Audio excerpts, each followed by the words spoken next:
Welcome to episode 3 of the MidLegs podcast. I'm Carl Blalock. That's Maxton Brunke. And you know what? We'll start with a vibe check. The Reds are 3-3. You win the series against the Red Sox. You lose the series against the Pirates. Identical 8-3 scores to finish that one out. What are we feeling, Max? Well, after the Red Sox series, I said we're feeling pretty good. That's a great series win over a team that I thought is going to be viewed as pretty good by the end of the season. Sox don't look very good right now.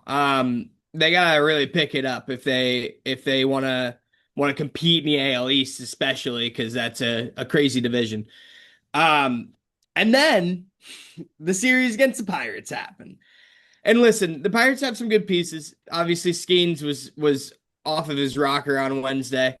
And Abbott was clearly not had a bad start in the first.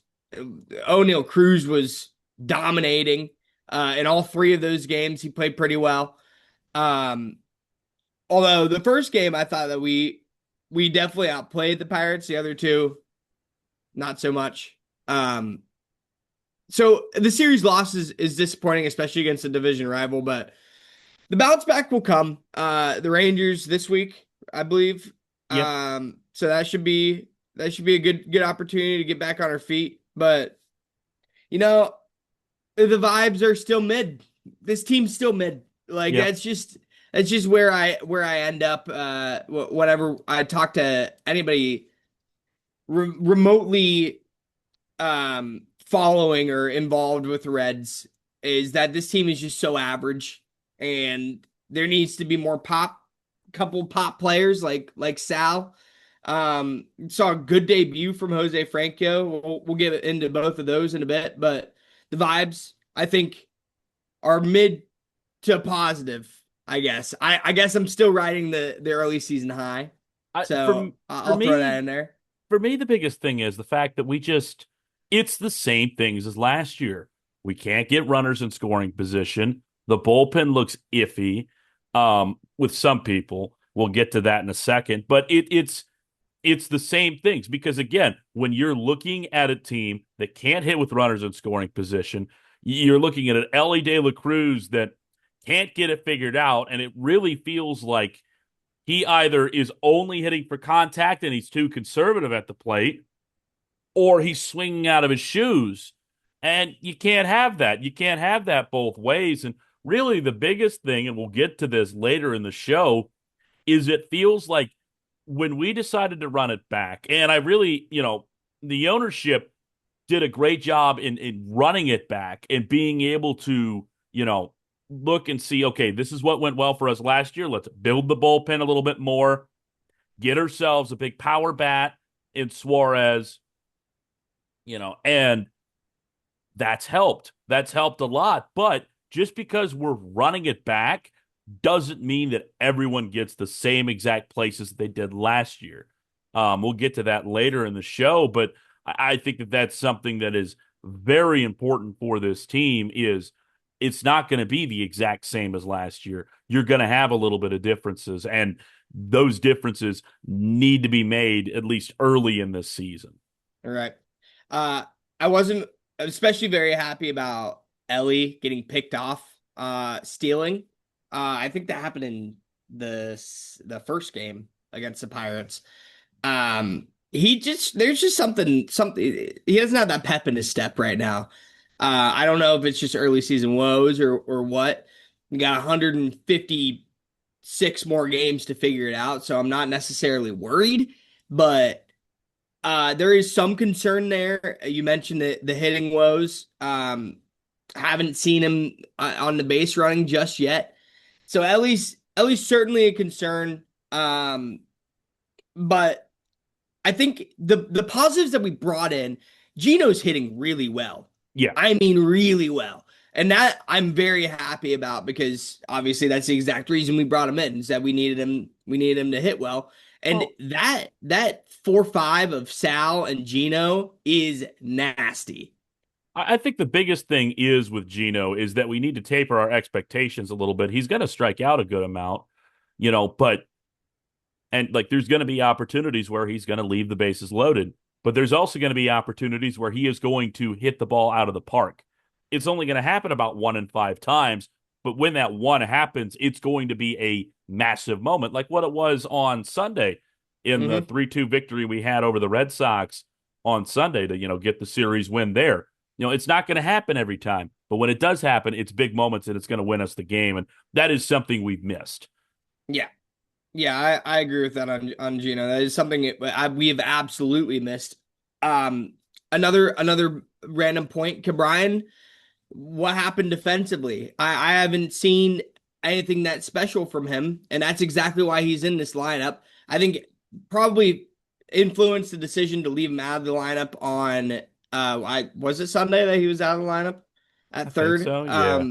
But I'm not entirely happy with that. I mean, there's certain pieces of this team that aren't playing up to standard right now. TJ Friedel is absolutely one of them. As our leadoff hitter, I've been incredibly disappointed by him. Matt McLain with how he was hitting in the preseason, I've been disappointed with him as well.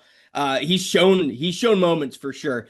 Last year, the McLain complaints were almost off the charts because Hmm. he was playing so bad. He's not at that level, but with the spectrum that we got there from how bad he was playing last year to how good he was playing in preseason, I was really hoping we'd lean more towards the good, Well, I but think I it's think really it's landed more somewhere in just the a middle. it's more just a slump, I think, at this point compared to last year. He was still trying to work back through that shoulder injury, and we saw Yeah. that with Suarez.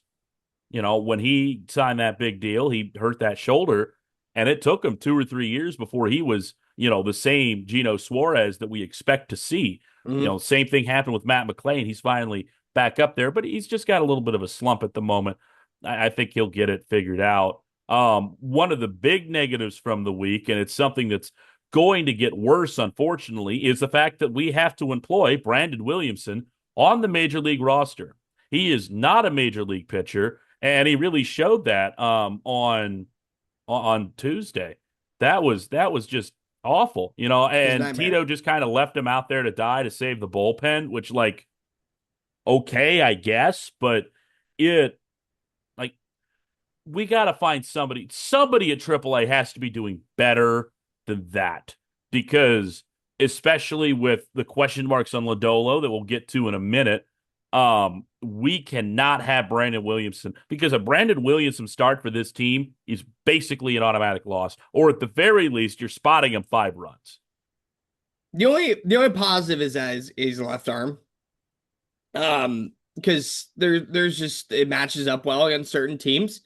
But when he's throwing the way he's throwing, and he just doesn't have good stuff. After No, watching that game on Tuesday, I didn't feel necessarily this way against Brandon Williamson.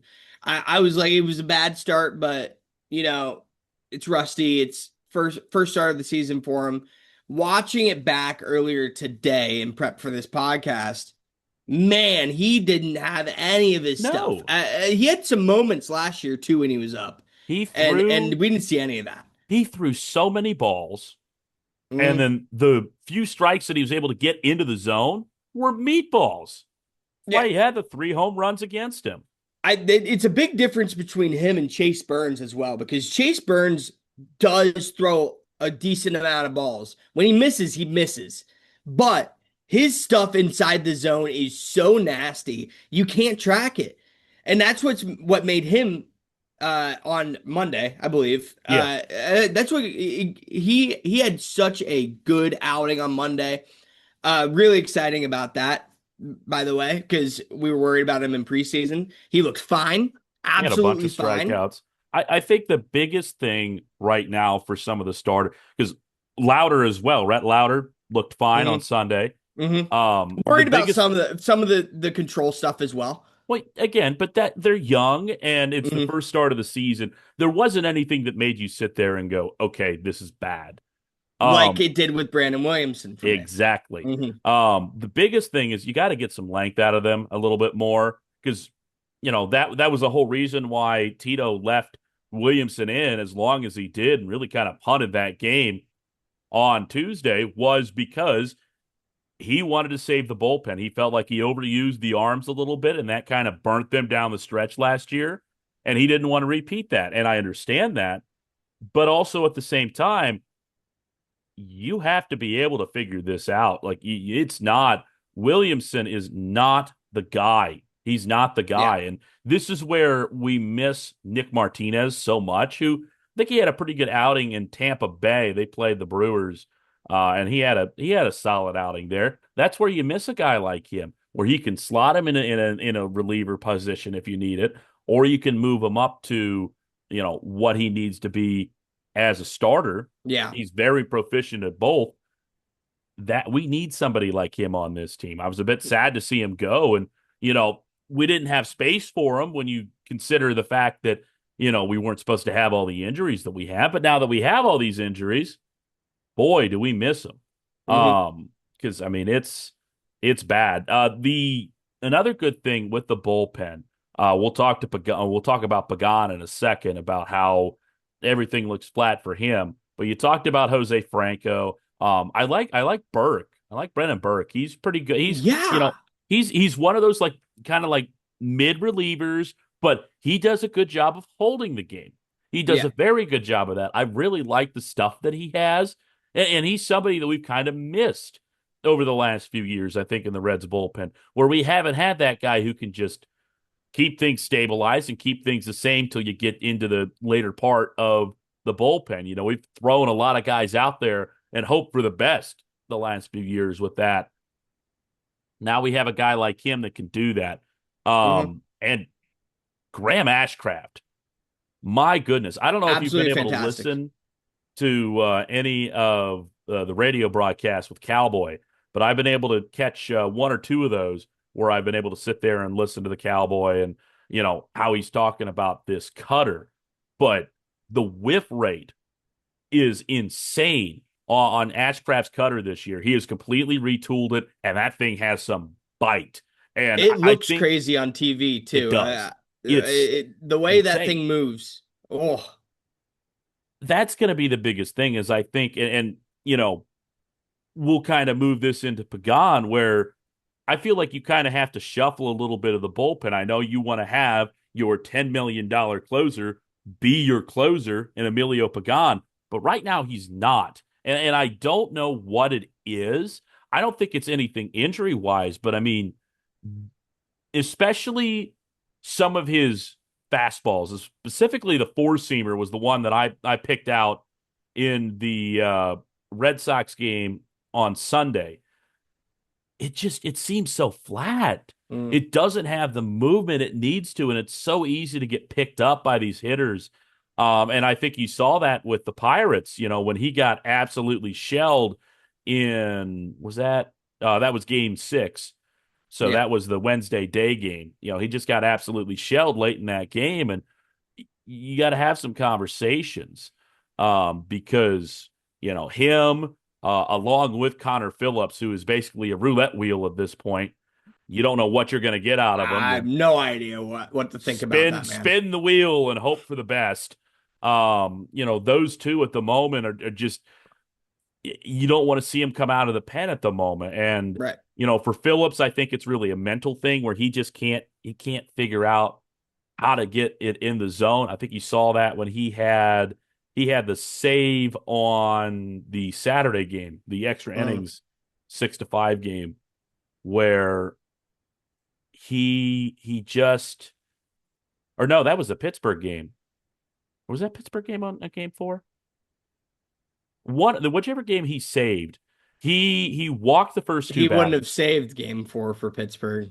Oh no, yeah. Yeah, Did who went in? I don't remember. Oh, I don't I don't remember. remember. Well, Pagan I'm could pretty Pagan sure it go was out. What you said Saturday, I said that's right in my head. So that's what I'm Yeah, assuming. wait, no, he wouldn't have had a chance to save on Saturday. No, it would have been yeah, it would have been because we would have walked it off. So it Yeah. would have been Monday. Either way, um, he, first two batters, he threw a lot of balls. They went out there, they fixed something, reset his mind, and he's fine. But you can't do that every time. You only got like 4 pitching visits anymore now, 4 mound visits. You can't reset him every single time like that. He's got to be able to figure out how to, keep his emotions and not just completely Mm, fall apart like what he did on Wednesday. yeah, I'll be honest. I missed the end of the Wednesday game. I was You didn't very miss busy. much. But knowing, seeing that Pagan gave up more runs, despite the fact that we were trying to fight back into the game, was quite disappointing. I will say, I think you're spot on about Sunday, where that fastball is not moving at No. all. I think it was inside hand, a fastball inside the hands that got nuked for the tying run. Um, and it didn't. It stayed there the whole way in. So I think you make a good point that it's just not. Again, same thing with like with Williamson. His stuff is just not there right now. The issue with Pagan is that we're paying you $10 million a year to have your stuff there. Yeah. So we need it back. The biggest thing I think that we've got to do, and we'll talk about this now a little bit more in depth, is we have to figure out what this team has to look like, and we have to reorganize it a little bit. Because just because we're running it back doesn't mean that we have to have everyone in the same position. And, does that mean something with TJ Friedel, who in the game Tuesday night, he was terrible. He can't hit the ball at the moment. He's really struggling in the field. He looks really slow. And really the burning point for me was the top of the third inning where we've got runners on first and second. The bottom of the order gets on, and we have an opportunity to do something.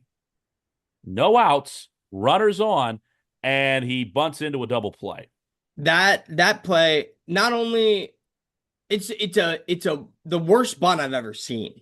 Yeah, He pops the bunt up straight to the pitcher, who, by the way, Bubba, help me out here. Bubba, what's his last name? I don't. The Pirates pitcher from that day. He was he was Whoever he he was was. good. Yeah, whatever his name was. He was fantastic. He had the one mistake that led to runners on right before that play, and then TJ Friedel pops it up to him, and then he turns around and turns a double play. It was very impressive start for him. But I'm very critical of TJ Friedel at the moment because as our leadoff center fielder, we have to be more efficient at the plate. I would love to see him watch some balls go by. He's swinging out a lot. Yeah, Um, I think he can take a lot of notes from Sal Stewart. His swing percentage is I don't have it pulled up. His swing percentage is something like 57%, and he's got the fourth best batting average in the league right now. Like he's picking his pitches very well, and he knows what he wants. And I think that's something that TJ could really take from it. Um, and and maybe even sit on some more on top of that with ABS, because man, we need you on base more often. We are getting through 1 and 2 with 2 outs. This happened every single game last year. First inning, 1 and 2 is either a leadoff home run or it's 1 and 2 go down and Ellie comes up with 2 outs and then he gets on base. nobody And then else. cleanup Yeah, can't do anything with it.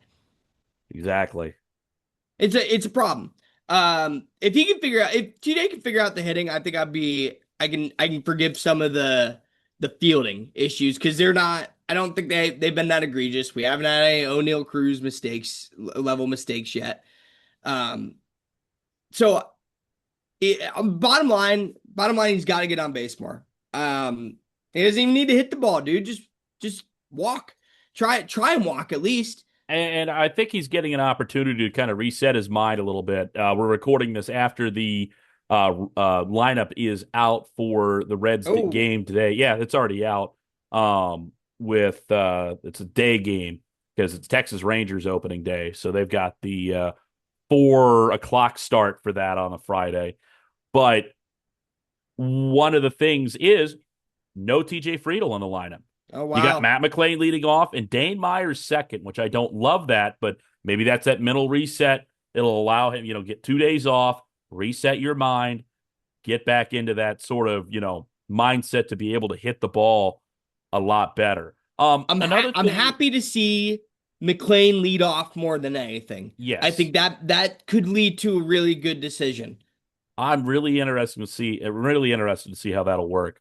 One thing that I'm not liking out of Tito is I understand that we have a deeper bench, specifically with Nathaniel Lowe, who has been really important to be able to have that sort of power bat and, have somebody come off the bench who can hit 250 in a spot.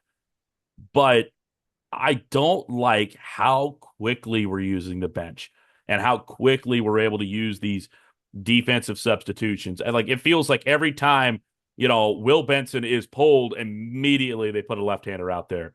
And I don't like that. I like Will Benson, and I feel like, I feel like you're not going to let him get into a rhythm against lefties if you just fully platoon him and pull him the millisecond that a left-handed pitcher is on the mound. Yeah. Additionally, I don't like, and it almost burned us in the Saturday game, the extra innings win over Boston. I really, really don't like that we keep pulling Sal Stewart from first. I get it was a bit of a weird circumstance there, but that is a bat in the lineup that you have to have. And I think he's serviceable enough at first base that, you know, he's fine defensively. You have to keep that bat in the lineup in case something goes wrong. The only South Stewart defensive mistake that I saw this week was the overthrow that it ended up being an out anyways. The in the Pirates game Tuesday, I don't know. They're all mixing together at Oh, this yeah. point. Um, I want to talk about this lineup a little bit more because I think it's really interesting. No Will Benson in the lineup. Yeah. I don't understand what Tito doesn't like about Will Benson. We kind of saw this a little bit last year too. He just didn't get as much playing time as we wanted him to. I think maybe me and you are a little higher on Will Benson than most people. I I think don't know so. why, because I love him. He sees the ball really well and he hits bombs. Like, what more can you ask for? I guess he's not the fastest guy in right field, but it's right field. You don't need a guy that's rapid out Well, there. I think his splits aren't exactly great against left-handed pitchers.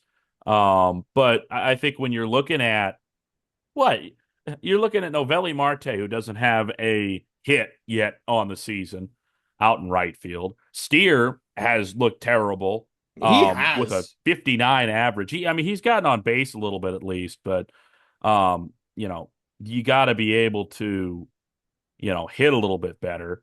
I don't see a reason why you can't put Benson in out there against left-handed pitching. I'll look real quickly and double check what his stats are, what his splits, but I don't notice a big difference when you look at when just like watching. I don't really notice that much. No, Um, but I mean it I don't know. It's frustrating.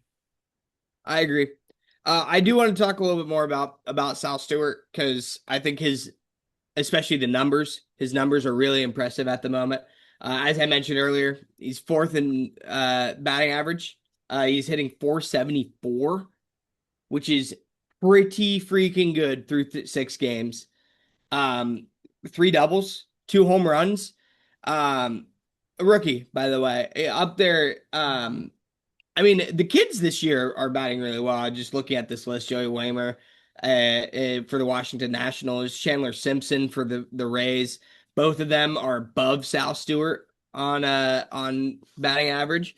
But it's really the balance for Sal. He's not always hitting to get on base. He's second in OBP at 615, and that's slugging. Mhm. He is third for OPS at 1.563. He is outstanding both on the stat sheet and for the team, which I think is really important when we look at players like Ellie, who has great stats, but but at the moment he's not really getting us over the line. I feel like Sal Stewart's more valuable to this team at the moment. Yeah. By the way, it's he's 236 compared to 139 left versus right. Yeah, I mean it's Benson. not great. So I mean, it's not great, but I mean, it's still again, he's not getting an opportunity for it. But what about Spencer Steer makes you want to keep him in the lineup right now? And that's the thing. It's the comfort. It's what we did last year. I understand Why? Marte.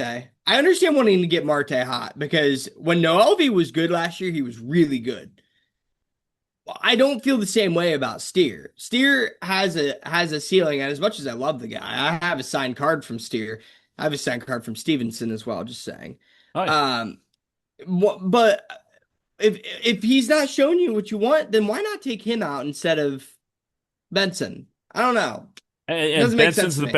better outfielder as well. He's better Hmm. at being able to, play that position. I agree with you. I think that it's something where you've got to be able to jostle the lineup a little bit more. And like credit to Tito for doing it with TJ Friedel today. And, maybe that's something where he kind of want to mix it over this series to see, what he wants to see with it. But Yeah. we got to get some production from the bottom of the order because that's why we don't have any hits with runners in scoring position Yeah. because Sal Stewart, Ellie, maybe Gino will get on. And outside of that, well, the rest of the lineup's not doing Nothing. anything. Nothing. You got, Maybe the help at the top of the lineup with McLean and Myers will just move up the process, and Sal will be driving people in. Ellie will be hopefully, driving people in. hopefully, because I mean, when you're looking, I mean, look, our lineup today, you got 6-hole Steer, 0.59 batting average. Stevenson, 0.77 batting average. Marte doesn't have a hit, and Hayes is Mm. batting 0.67. Although I will give Key Brian Hayes a pass because it really feels like he's just hitting it where everyone is. He did this last year too. Yeah, He's like hitting it hard. He's just hitting it right to people. he's seeing the ball well. I mean, especially considering he's supposed to be our defensive guy. He's getting good contact. He'll eventually figure out how to get it to where it's not hit right directly to the outfielders. I out of anybody in the bottom of the lineup, I think he's the guy that I really think is, he's the guy that I trust the most to get it figured out at the moment. Hmm. But we got to get it figured out, and we have the ability to shift the lineup. It's not like we got Jacob Hurtubise sitting in there, on the bench. We have the bench players. Shake up the lineup if it's not working. Get it figured out Yeah. because we got to be. And that was the other thing is, especially in that Pirates series, and why the Pirates were able to beat us is because when our pitchers made mistake, like Abbott, he's been prone to this, to where in the first inning he's a little bit rough. He locked in after that, but he made one mistake after letting a few people on work. Struggled with control early, got it figured out. Made one mistake to O'Neill Cruz. He made him pay 3 runs. The Reds couldn't do the same against Skeens because Skeens still he's struggling with control. He's Yeah. not doing everything that he normally does, but we're not able to make him pay for it. The Mets were, albeit mostly because O'Neill Cruz just is something, but out in center field. But I mean, we got to be able to make him pay when we have Mm. those opportunities. Skeens walked a couple people He did. on Thursday, which really goes along with the fact that you just you gotta take advantage. He walked two people. Yeah. Which is a Um, lot for Paul oh, Skeens. yeah, and he struck out five, which is kind of low for Paul Skeens. Here's what's interesting about this team at the moment with the runners in scoring position, with the same issues that we had last year. There are issues we had last year that we are managing very well. What Tito has done with the bullpen this year, I am absolutely ecstatic about so far because it was so bad last year that it lost us games Mm-hmm. all the time. Not just once or twice, but all the time. I feel like the arms that we have in the bullpen now are really, really solid. Pierce Johnson will figure it out. Connor Phillips is we talked about him. Jose Franco's is here to stay. Graham Ashcraft looks good. I think Santion, these who are. we haven't even talked about. I think the Santion should be the closer if Oh my Pagan. gosh, Yeah, he looks he's been great. incredible. He's been so Yeah, good. We didn't even need to mention him. That's what you want to have in a relief pitcher. yeah. I think if the Pagan woes continue, I could absolutely see Santillan stepping into that role. But I think we'll wait a while on Pagan. It's got to get really bad before we make a drastic decision Oh yeah. there. Well, and even it's not even necessarily have it be super drastic. I think that, you know, maybe while he's still trying to figure it out, move him up a little bit, make him the seventh or eighth inning guy. Right. I think that would work a little bit better. Give him a little Worry bit about the more, longevity though. well, give him a little bit more non-leverage situations as well. Try to get him where he can work on more things to try to figure it out. Yeah. Finally, we need to talk about Nick Lodolo a little bit more in depth and that blister because Brady Singer, who's pitching today, he worked through the blister. He looked all right. He kind of got rung up a little bit in game two against Boston, but we still won that game. He's worked through it. Why can't Nick Lodolo work through it? Yeah. He looked really good in his rehab start. Only had 40 pitches, and then left with another blister on his left finger. I don't get it. I don't And get it this is either. something he struggled with last year. It's something he struggled with this year. Now, I never played baseball. I couldn't see. I never played baseball very much. I never really pitched.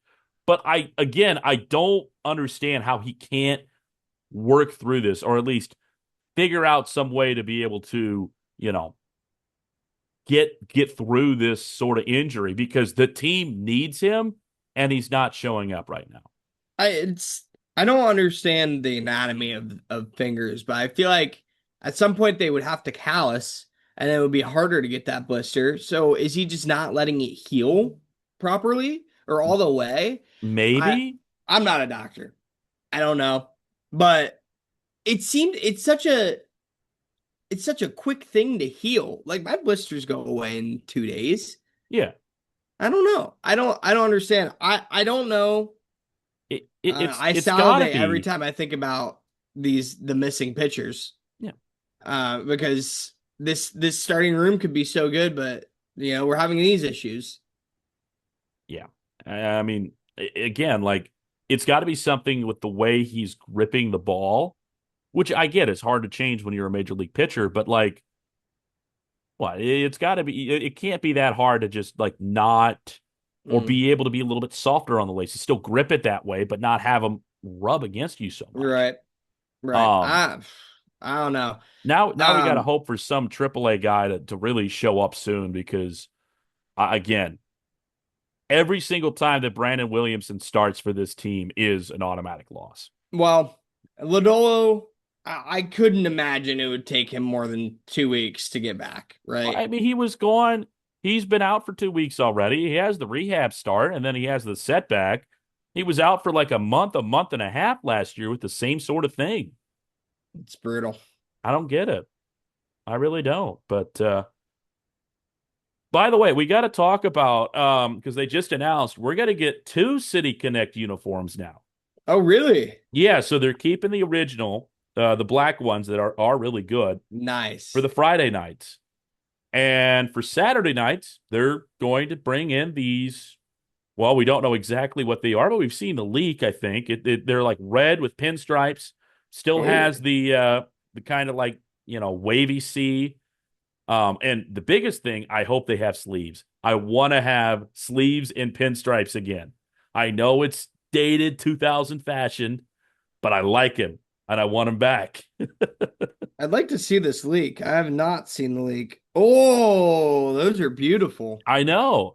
With the There are a font few of the things other with it. ones. I do think I'd like black sleeves with it, but Yeah. and a lot of people have said, and I can understand them with it, where the C looks like bacon. Yeah, it does. It It does. looks a little It weird. looks like a frying piece of bacon. But But the concept's all right. I like the concept a lot, and you know, hopefully it's something that can give a it's little more exciting. It's juice. really exciting. I I'm love also our glad. black jerseys. Yeah, I'm So also glad they're not getting rid of those because those are yeah, like I didn't love them. I felt like you could have found better ways to kind of show Cincinnati off, but I mean they've definitely grown. I mean they're like I mean Ellie's helped them make them iconic, right. and I Of think you gotta. course. They're kind of the same way like Allen Iverson with the black Sixers jerseys back in the day. You know, without him, they're just kind of mid, but they've got the aura because you got Allen Iverson. Same Right. thing. The black ones have the aura because of Ellie De La Cruz. Right. Exactly. So, yeah, looking ahead this week, we've got the 3 set against the Rangers, and hopefully we'll be able to work our way out of that one. The Rangers coming in 4-2. Hmm. They have beaten the Orioles and the Phillies. So, two pretty good teams to start Yeah. out the season for I mean, that. this next week is going to be Oh yeah, a we little got them, nightmarish. and then we got a four game set against the Marlins, which have been surprisingly hot, albeit they have played Playing the fantastic. Rockies and the White Sox. They've looked really good in all five of those wins, though, is Okay, the but issue. it's the Rockies and the White Sox. Like Who cares? I eh. don't care. These are baseball teams. They're still now, playing baseball against you. They're not minor league. now the bad thing is, I'm pretty sure that we're gonna get. Um, I'm fairly certain we're gonna end up having to get Alcantara at some point in that Yeah, series. 100%. And I'm not looking forward to that. What he threw a complete game already, second Hmm. week of the season, and he threw a complete game under 100 pitches. Yeah, Not good. That's not going to be good yeah. against that lineup. Um, but we'll see what we can do. You know, hopefully we can get it figured out. Hopefully I Let's think take they had. two. Let's Oh take yeah, two against the Marlins. I'm not asking for much. Let's stay no, 500 until we get Hunter Green back, and then let's yes, dominate go everybody. from there. I'd say a little bit higher. I think we can aim a little bit higher than that. I agree. I I think we can agree, aim but a little I'm bit higher listen. than that. It's the But Reds. I'm not asking for much here. oh yeah. Well, It's a little dangerous. that'll wrap up our podcast. This is the MidLegs podcast. Hope you'll join us. Follow Max on Twitter at Max Brunke Tweets. Follow me on TikTok at Blalock Media, also on Facebook and Instagram. But that'll wrap up. We'll talk to you next week, hopefully with a win on series this week on the Reds.